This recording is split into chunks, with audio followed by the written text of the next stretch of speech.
বাচ্চাদেরকে বোঝানোর জন্য এভাবে বড় করে লিখতে হবে। অথবা আপনি একটা বাংলা বর্ণনা লিখবেন।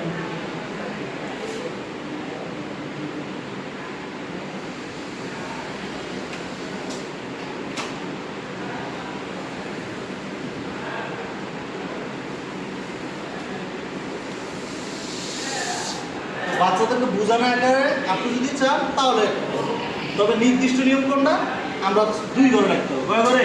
2 ঘরে। এই যে এবার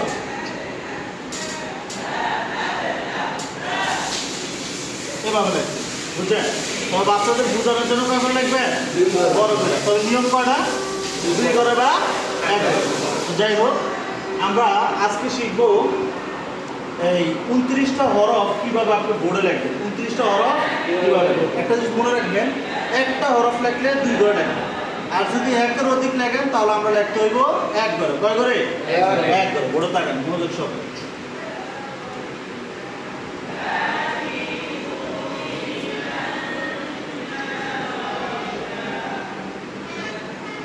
এই আলিফ লিখলাম।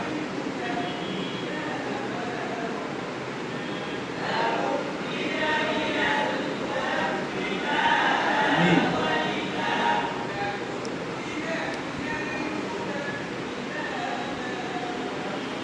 ক।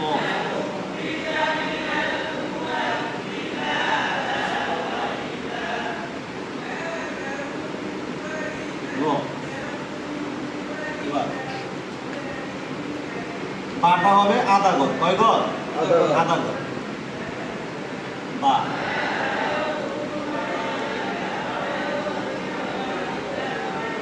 তা। সবগুলো দাঁত এক সমান হবে।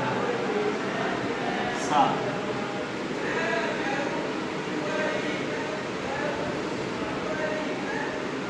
কা। এই কাফটা হবে পরিপূর্ণ 1 ঘর। আর সিলেটের 2 ঘর। সিলেটের কয় ঘর? 2 ঘর।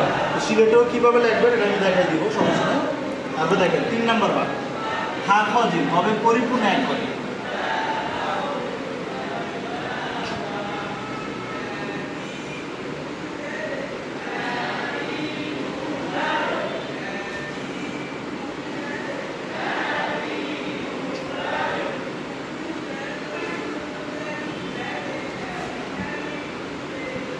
এখন আমরা 4 নম্বর ভাগটা লিখবো। কয় নম্বর ভাগটা? 4 নম্বর। 4 নম্বর ভাগ। দেখেন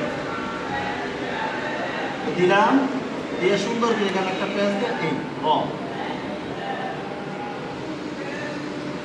যা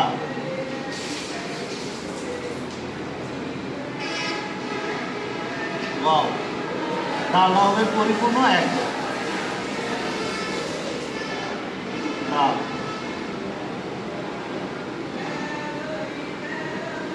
ডাল। এবার দেখেন সিন সিন সদ, সিন সিন সদ।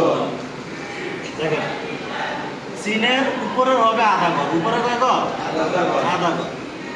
এই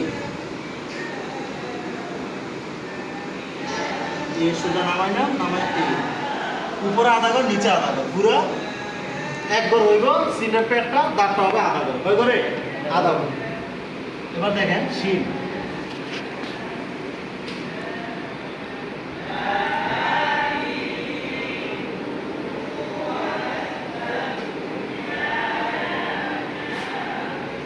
সোয়াদের পেটটা, মাথাটা হবে আধা ঘর, পেটটা হবে পরিপূর্ণ 1 ঘর।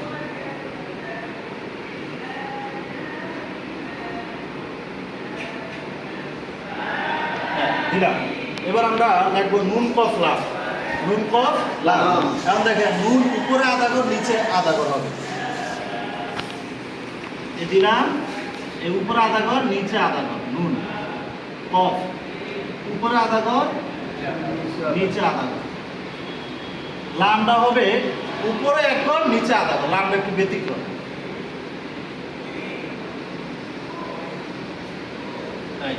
এবং এখন আমরা আর 2টা ভাগ এই সাইডে লিখি, তাহলে বোঝা সহজ হবে। হামজাটা হবে আধা ঘরে। কয় ঘরে? আধা ঘরে। আইন কইন হবে উপরে আধা ঘর, নিচে আধা ঘর, 1 ঘর।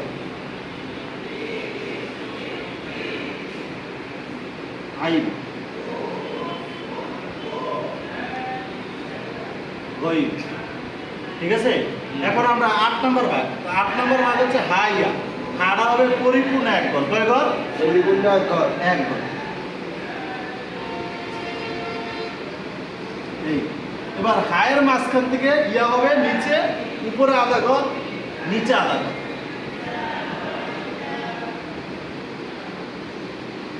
এই হচ্ছে 8টা ভাগ। এভাবে বোর্ডে লিখবেন। কিসে লিখবেন? বোর্ডে। এখন যদি সিলেটে লিখতে চান, একটা সিলেট দেন। যদি সিলেটে কিভাবে লিখবেন? নতুন সিলেট দেন, নতুন বই।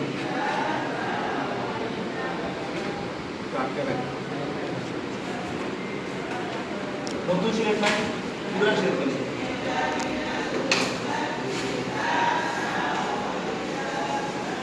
ওই সিলেট হলে মুছা দাও, মুছাতে নিয়ে। যদি আমরা সিলেটে 8টা ভাগ লিখতে যাই, কিসে লিখতে যাই? সিলেটে। এখন দেখেন এই এখানে হইছে আলিফটা এক ঘর। কয় ঘর? এক ঘর। তাহলে সিলেটে হবে 2 ঘর। তা আমরা এই যে 2 ঘর লিখলাম। দেখেন সবাই মনোযোগ দিয়ে দিলাম। এই আলিফ লিখলাম এক ঘর, উপরে এক ঘর, নিচে এক ঘর, 2 ঘর। হ্যাঁ, ওখানে লেখছে এক ঘর। মিমটা এখানে আধা ঘর, এখানে হবে আধা ঘর। দেখেন নিচ দেওয়া হবে। এ দিলাম, এই সুন্দর করে আনলো। আইসা এই আলিফটা হবে পরিপূর্ণ এক ঘর। তোয়াটা দেখেন, তোয়াটা হবে উপরে এক ঘর, 2 ঘর, আর পেটটা হবে এক ঘর। এই যে এখানে তোয়ার পেটটা কয় ঘর লিখছি? আধা ঘর। তাহলে এখানে কয় ঘর হইব?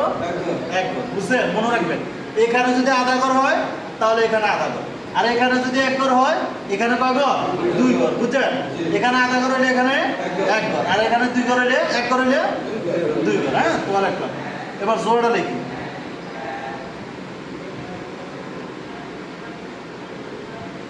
এই দেখছেন?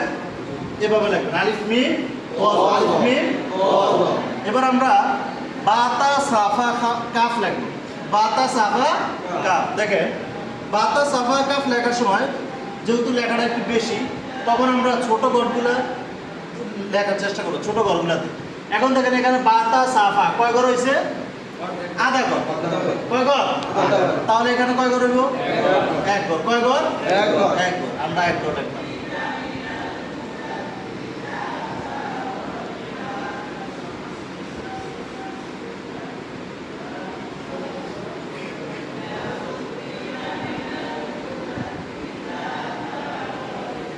এখন দেখেন কাফটা কয় ঘর হয়েছে? এক ঘর। তাহলে এখানে কয় ঘর হইব? 2 ঘর। 2 ঘর। মাশাআল্লাহ, এই তো বুঝা।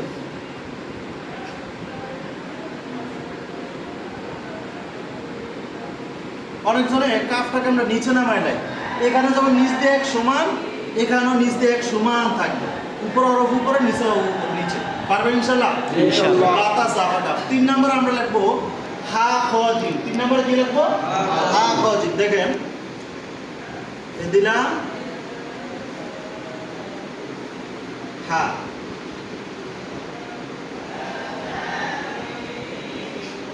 খ, জিম। এখানে যেহেতু হা খ জিম পরিপূর্ণ এক ঘর লিখছি, তাহলে এখানে কয় ঘর হইব? 2 ঘর। 2 ঘর। ঠিক আছে? বুঝছেন? এবার আমরা 4 নম্বর ভাগটা লিখবো। কয় নম্বর ভাগ? 4 নম্বর। 4 নম্বর ভাগ। তো 4 নম্বর ভাগে যেহেতু হরফটা বেশি, তাহলে আমরা ছোট ঘরগুলো ইউজ করব। কোন কোন ঘরগুলো? লেখা কম হইলে বড় ঘর, লেখা বেশি হইলে ছোট ঘর। বুঝতে হবে। হ্যাঁ, তো 4 নম্বর হচ্ছে রজা ওয়াদাল দা। রজা ওয়াদাল দা।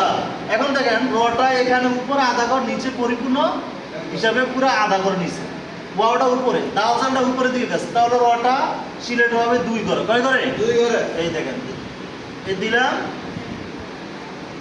এই র, জা,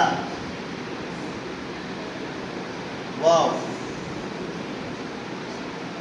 দা, যা। দেখেন এই দালজালগুলো উপরের দিকে যাবে, রজা নিচে এক সমান থাকবে। বুঝছেন? সব কি এক সমান থাকবে। এবার আমরা সিন শিন সদ লিখবো। কি শিন লিখবো? সিন শিন। এখন দেখেন বোর্ডে এখানে সিনের দাঁতগুলো কয় ঘর? এক ঘর, আধা ঘর। আর সিনের পেটটা উপরে আধা ঘর, নিচে আধা ঘর। তাহলে আমরা সিলেটে উপরে লিখবো, সিলেটে লিখবো দাঁতগুলো এক ঘরে, পেটটা লিখবো 2 ঘরে। এইভাবে লিখবেন। দেখেন সবাই,